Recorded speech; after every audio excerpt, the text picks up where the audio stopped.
My aunt tried to accuse me of touching my cousin because of her paranoia, and she never said anything. I'm currently 17 years old and live alone with my mother. This happened when I was around 12-13 years old. At that time, I was friends with two of my cousins, we'll call them S and J to avoid confusion. We were genuinely close, so to speak.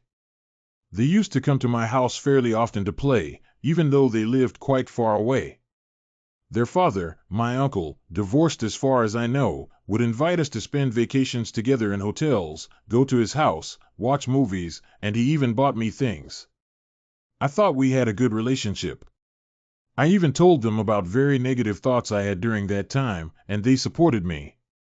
Of course, all of that lasted until what gives this post its title happened, and honestly, the whole thing was absolute stupidity. It turned out that S, the cousin I got along with best, was going through a hard time in her life and was feeling down. So her mother, a woman I now deeply despise, decided it was my fault. Yes, just like that.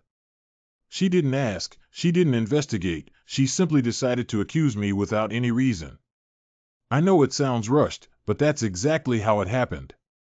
Just a few months earlier, I had been sexually harassed by a female classmate I considered my friend. A classmate who, obviously, faced no consequences because I'm a man. The school itself was already terrible and allowed these kinds of things, and that wasn't even the worst thing they chose to overlook. The point is, when they contacted my mom and she told me, I didn't take it well. I've always been sensitive about these topics, and at that time, because of the harassment and other thoughts I don't want to mention, it was even worse. It was possibly the worst period of my life, largely because of this. Luckily, it didn't go beyond our family. But the worst part wasn't that. The worst part was that they started avoiding my family, especially my father. My father had lost a leg due to a badly treated injury. He was the one who saw them the most and cared deeply about them, so this hurt him profoundly. My father was the best person I've ever known, and knowing they treated him that way still hurts to this day. Unfortunately, 2 years ago, diabetes took my father, so I can't ask him about the details anymore. Although I doubt he would remember them anyway, given how much time had passed since the incident. It's worth noting that they didn't even bother to show up at his funeral, which only made everything worse. I posted on my social media that I was going to take time away for my mental health. Strangely, S, the same cousin I was accused of touching, messaged another cousin of ours, who is still very close to me, asking what was wrong with me. I found that strange, but I let it go at the time. I suffered for many years because of this situation until the truth finally came out, at least for me. That my aunt had made everything up for nothing. It was comforting in one sense and painful in another. It hurt to think that I suffered, that my parents suffered, over something so stupid. And the fact that S never had the courage to tell the truth, to stop me from being destroyed even more than I already was, made it worse. I remember once, when I went to my grandmother's house for a celebration, they were there too, but we didn't spend time together.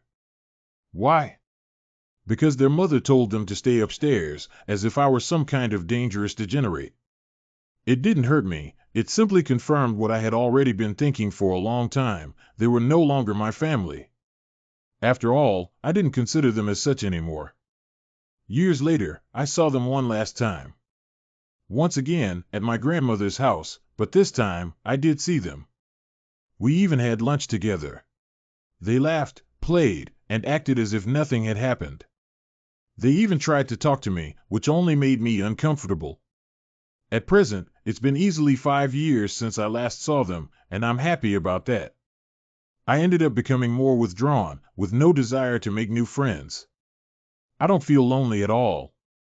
I simply stopped looking to be around more people. I guess that's normal, since I feel comfortable this way. I don't hate them, at least not them, but they are not my family. And they never will be.